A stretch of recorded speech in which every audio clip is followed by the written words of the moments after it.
En primera plana, Carlos Herranz. Bienvenidos en Primera Plana, un programa de Radio Francia Internacional y de France 24. Esta semana ponemos el foco en un tema muy interesante que llevábamos tiempo queriendo tratar. Vamos a hablar de migraciones climáticas, un fenómeno que promete aumentar con el paso del tiempo. Para ello nos acompañan tres invitados en este estudio que ya les presento. Mariana Castaño, periodista fundadora de 10 Billion Solutions, una consultora en comunicación sostenible. Bienvenida, Mariana. Muchísimas gracias por la invitación, Carlos. David Chacón, especialista en políticas públicas relacionadas con el agua. Bienvenido. Gracias por la invitación, Carlos. Y contamos también con nuestra compañera de la rúbrica Medio Ambiente de Radio Francia Internacional, Lucille Jambert. Bienvenida. Muchas gracias. Migraciones climáticas, hoy nuestro asunto en Primera Plana. Los votantes europeos están más preocupados por la migración provocada por el cambio climático que por la amenaza que representa Rusia, según una encuesta aparecida a finales del mes de febrero en el marco de las próximas elecciones europeas. No son los únicos. La Comisión Interamericana de Derechos Humanos ha analizado por primera vez la migración por efectos del cambio climático en América Latina y el Caribe, un asunto que cada vez está en más foros. Sin medidas para reducir las emisiones globales, cerca de 216 millones de personas deberán desplazarse dentro de sus países para 2050, según datos del Banco Mundial. Los impactos relacionados con el cambio climático no se distribuyen de manera equitativa, en esto tampoco, afectando de manera significativa a algunas regiones del mundo mucho más que a otras. Repasamos lo que dice la prensa respecto a este asunto. Diario Metro: migración por cambio climático gana fuerza. Esta tribuna del País pide no cerrar los ojos ante los efectos del cambio climático en la migración y pone como ejemplo de esta realidad a Senegal, donde agricultores y pastores se ven afectados por la falta de agua y la desertización.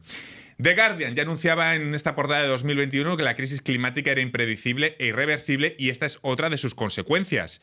Este artículo de Animal Político explica que comunidades pesqueras de México, Colombia, Bahamas y Honduras exigen ante la CIDH atender el desplazamiento forzado por cambio climático. Bueno, lo primero quizás sería, Mariana, David, Lucille, es explicar cómo podemos explicar qué es un refugiado climático, qué reconocimiento legal tiene y qué precisión definitoria tendría el término. Ya sé que es complicado, pero vamos a intentar situar. Mariana. Bueno, está el Estatuto de los Refugiados, que es un instrumento legal del que forma parte pues, unos 140 países de todo el mundo. Lo que pasa es que el Estatuto, la convención que regula el Estatuto, es un documento del año 1951. Cuando no se hablaba de cambio climático. Entonces no está recogido en la legislación internacional el término refugiado climático, pero es una realidad. Hay una especie de limbo legal. Hay un limbo legal absoluto. Y hay voces desde la ONG, pero también el Alto Comisionado de las Naciones Unidas para los Refugiados, que piden que se cree esa figura. Pero hay temores de que al crearse la figura del refugiado climático se le quite visibilidad o se quite del foro a los refugiados tradicionales por cuestiones de violencia, de guerra, por cuestiones de persecuciones políticas de todo tipo. Entonces, hay que encontrar un equilibrio porque, como tú decías, la realidad es que hay cada vez más refugiados y más desplazados internos climáticos, es decir, personas que tienen forzosamente que abandonar sus casas, pero que no necesariamente atraviesan una frontera. Y la mayoría son desplazados climáticos, no refugiados climáticos. Y la mayoría en contra de lo que a veces los medios de comunicación y algunos políticos más bien demagógicos reflejan. Esos refugiados climáticos desplazados no van a los países del norte, o sea, no vamos a tener una avalancha en Europa de refugiados climáticos, porque esas personas, como cualquiera de nosotros haría, quieren quedarse cerca de lo que consideran su hogar.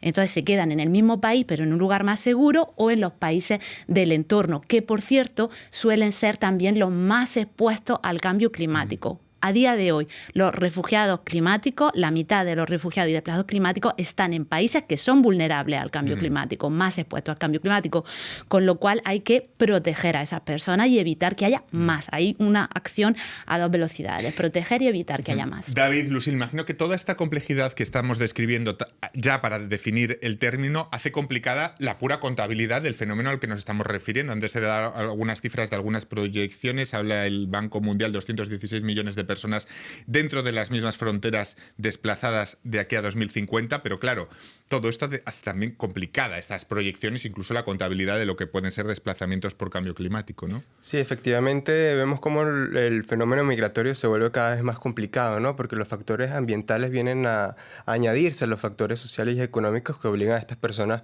a desplazarse, ¿no? Y la mayoría de estos eventos climáticos están relacionados con el agua, ¿no? Y a medida que el recurso hídrico se haga cada vez más escaso, las posibilidades de tener conflictos y tensiones alrededor del agua se van a ir incrementando, ¿no?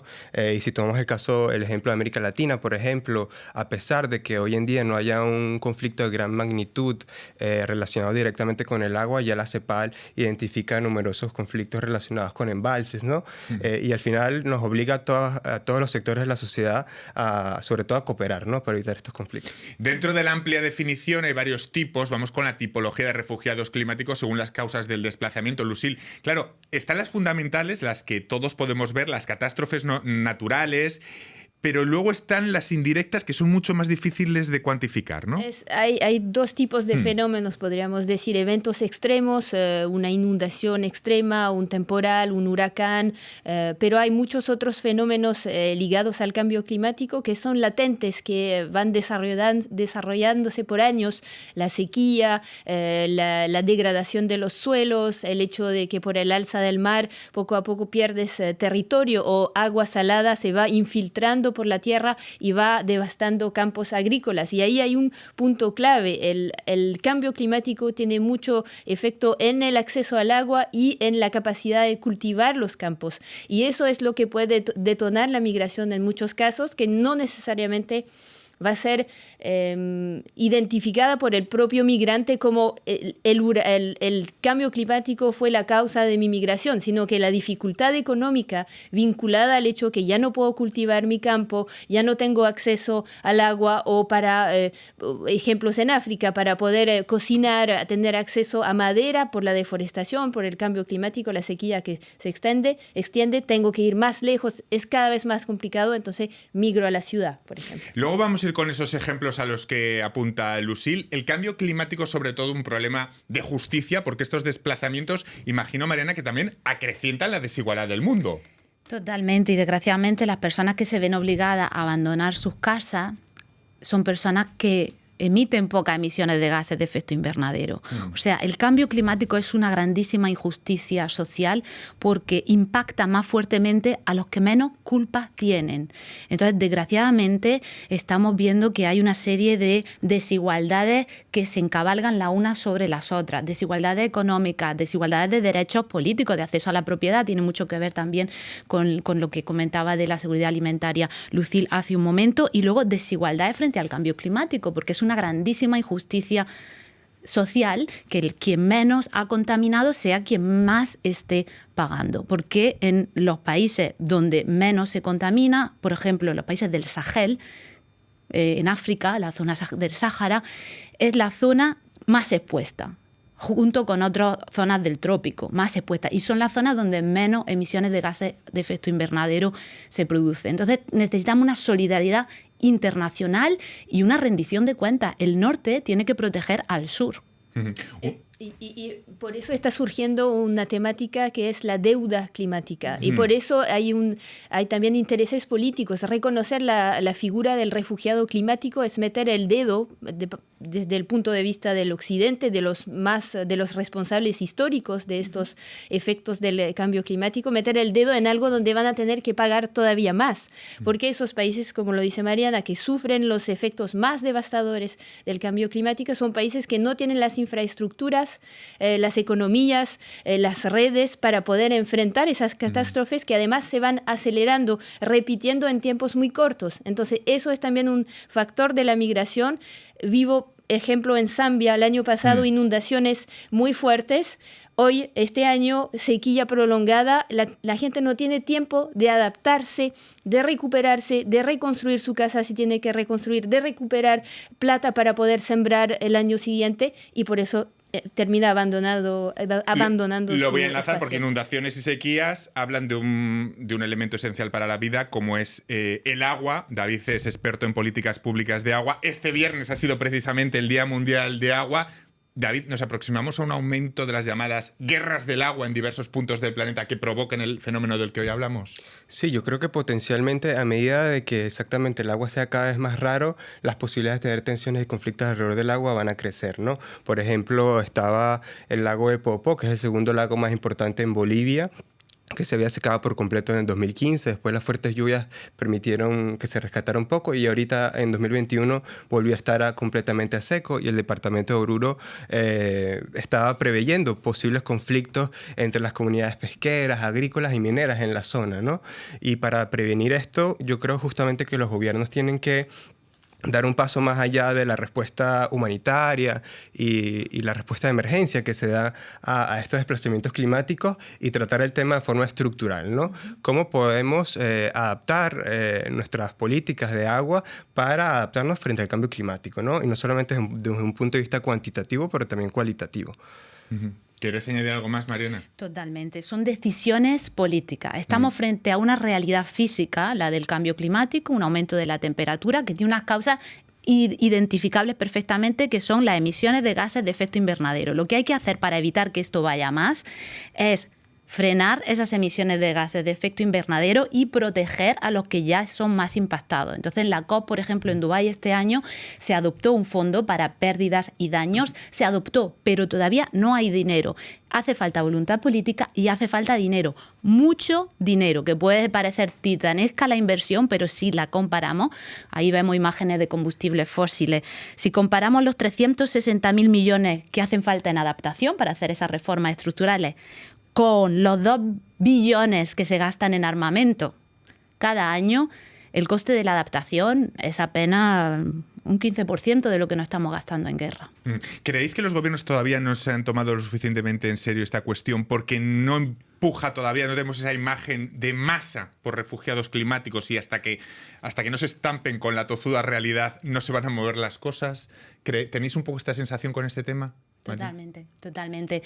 Hay que pensar que los tiempos de la política son tiempos cortos. Sí, es el cortoplacismo. Totalmente. Y un político, su principal preocupación son las elecciones de la semana que viene. Exacto, es perpetuarse en el poder, él o su partido. Y me refiero a, y digo él, y lo digo con su intención, porque la mayor parte de los jefes de Estado son hombres. El otro día Antonio Guterres, secretario general de las Naciones Unidas, decía que si hubiera más jefas de Estado habría muchísimas menos guerras, pero también habría más adaptación al cambio climático. Probablemente. Y quizás sea también una visión más del occidente, de Europa o de América del Norte, porque países del sur están viviendo esas migraciones en gran envergadura. Cuando piensas en las inundaciones en Pakistán, 8 millones de desplazados, no es poco, es mucha gente, pero son desplazados internos que luego se encadena todo una serie de dificultades. Te desplazas, no puedes volver a donde trabajabas, a donde tenías tu familia, tu red de apoyo. En fin, ese fenómeno sí ya está pasando. A veces en pequeñas comunidades, en México, en Panamá, en las costas, pero también en, digamos, cantidades de gente considerables cuando hay eventos muy grandes también. Ahora recojo ese hilo, porque ahora vamos a vuelta de pausa a tratar cómo afecta todo este fenómeno a América Latina. Hasta ahora.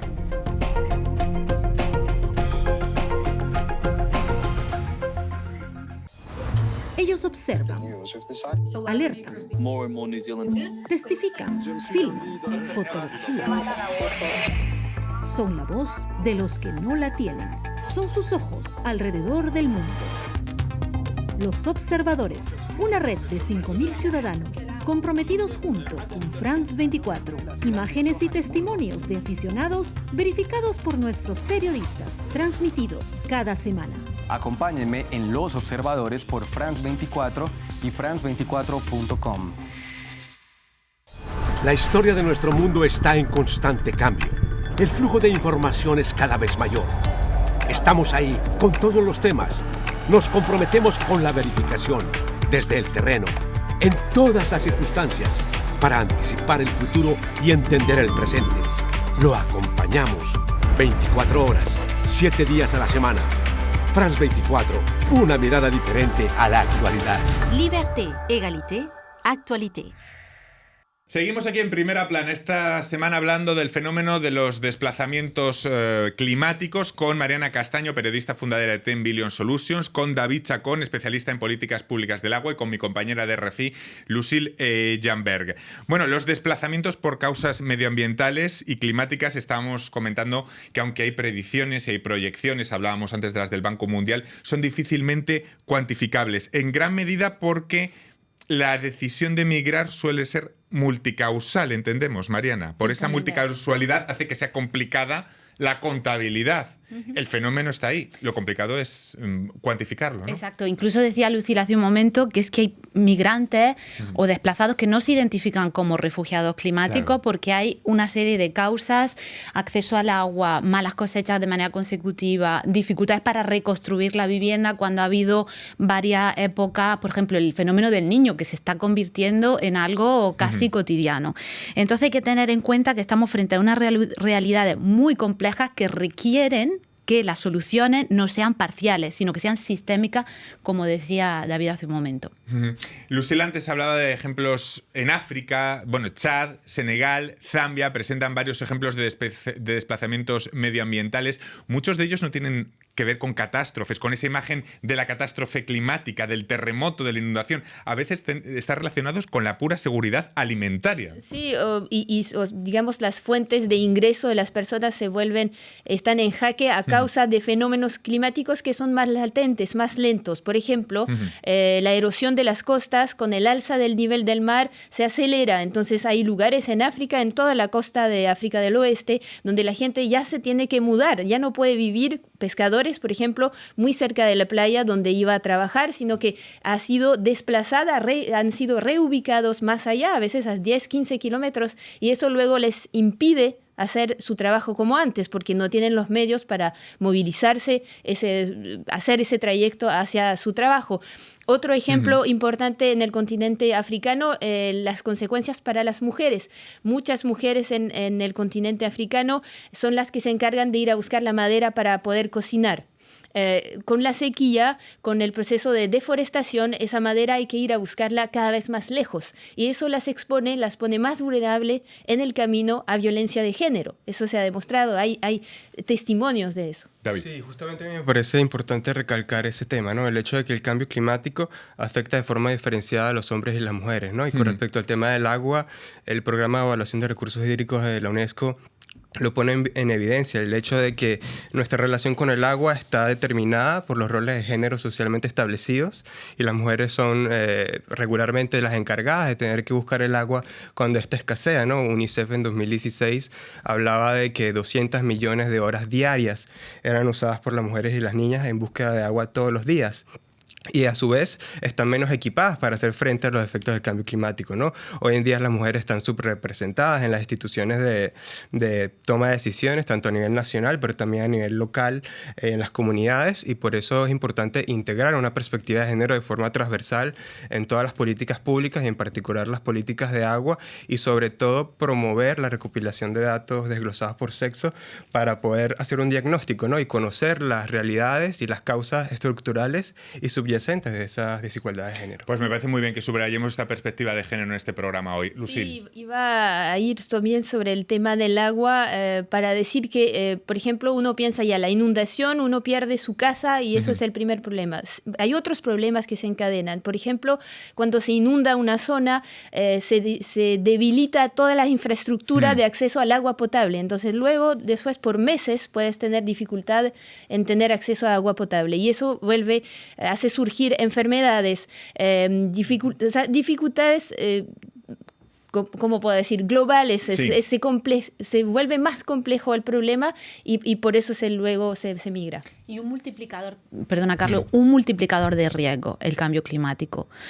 Puede ser que no sea la causa principal, pero es como echarle gasolina a un fuego. Haití, por ejemplo.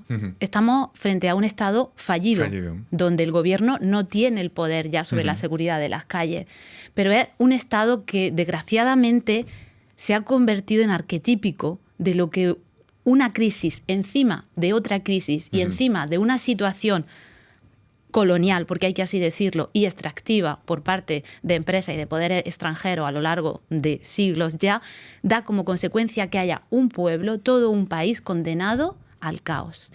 Ahí yo quiero volver a hablar de la necesaria solidaridad internacional y de esa justicia también del que contamina o el que se ha beneficiado de manera mucho más importante los países del norte, Europa, Australia, Estados Unidos, Canadá, etcétera, tienen que ser conscientes de que nuestra riqueza y que nuestro bienestar está construido sobre un drama. Y hay que ayudar a esas personas. Voy a tomar ese hilo de Haití para hacer un pequeño resumen de cómo afecta toda esta situación a América Latina, porque la región tiene 1,1 millones de desplazados. Según un informe apareció en 2021, suponemos que es complicado ir actualizando esa cifra porque detrás de su contabilidad, como hemos explicado, puede haber razones indirectas y multicausales.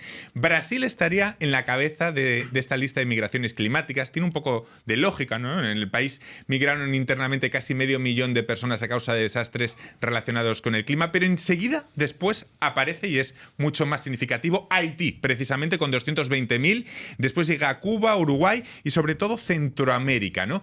¿Qué podemos aportar de lo que sabemos de estos movimientos en la región, en América Latina, David? Sí, yo creo que Centroamérica, como estabas diciendo, es una de las subregiones más afectadas por el cambio climático y, como decía Mariana, a su vez aporta muy poco a la emisión de gases de efecto invernadero, ¿no? 0,5 quizás a nivel mundial, incluso menos. Es una cartografía que muestra esa desigualdad de la que hablábamos antes muy claramente, ¿no? La región centroamericana. Sí, Perdona, yo siento que la realidad del corredor seco explica muy bien la situación, ¿no? Esta zona que va desde Panamá a Costa Rica, pero se presenta sobre todo en Honduras, El Salvador y Guatemala, donde tenemos 11 millones de personas que intentan subsistir a través de la agricultura en una zona donde se presentan sequías de forma prolongada y muy intensa, ¿no? Y al final se ven sus condiciones de vida totalmente deterioradas y se ven obligadas a buscar mejores condiciones de vida en otra parte.